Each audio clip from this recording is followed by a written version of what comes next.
और जो भरे नहीं जा सके उन्हें बैकलॉग पद कहा जाता है। मेरी बात समझे? The post which were reserved in previous vacancy and was not fulfilled known as backlog post.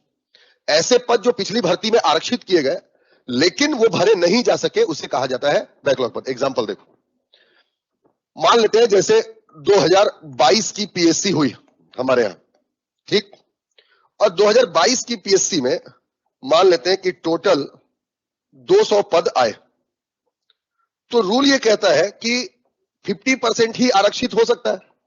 तो मान लो ये अनरिजर्व हो गया 100 और ये आपका क्या हो गया रिजर्व पोस्ट 50% आरक्षित। अब हुआ ये कि जब एग्जाम हुआ तो बहुत सारे आरक्षित वर्ग के ऐसे बच्चे थे, जैसे एससी एसटी ओबीसी के बहुत सारे कैंडिडेट्स ऐसे थे जो जनरल के बराबर रैंक नंबर ला लिए।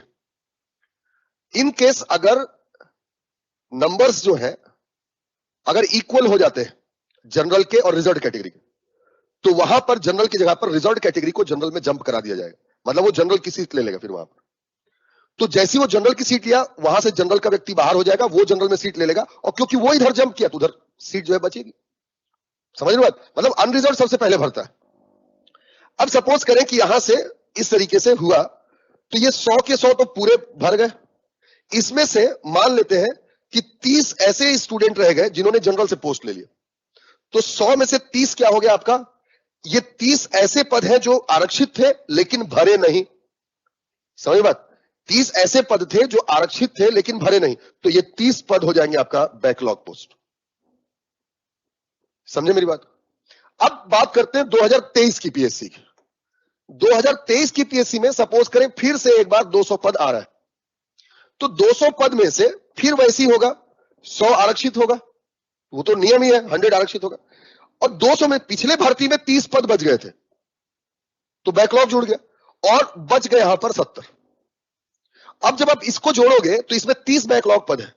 बैकलॉग पदों को जोड़ने से टोटल हो गया 130 70, यानी ये वायलेशन है 50% का, तो इसको कैरी फॉरवर्ड रूल कहता है। मतलब ये कैरी बचा हमारे पास हासिल, इसको हमने फॉरवर्ड किया यहां पर, और ये अगर 50% से ज्यादा हो रहा है तो ये कैरी फॉरवर्ड रूल के अंतर्गत आरक्षण की सीमा का उल्लंघन नहीं माना जाए।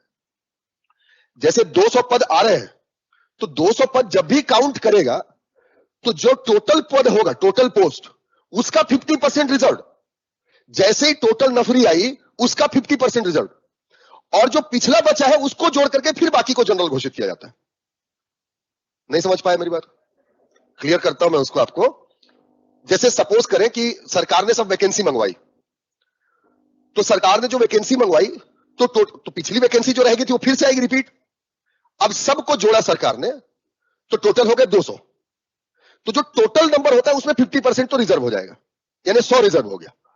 लेकिन इस 100 में से 30 जो है 30 वो पिछले बार के थे, तो 100 प्लस 30 को रिजर्व कर देंगे, तो बच गया क्या है 70, वही जनरल के लिए रहेगा फिर।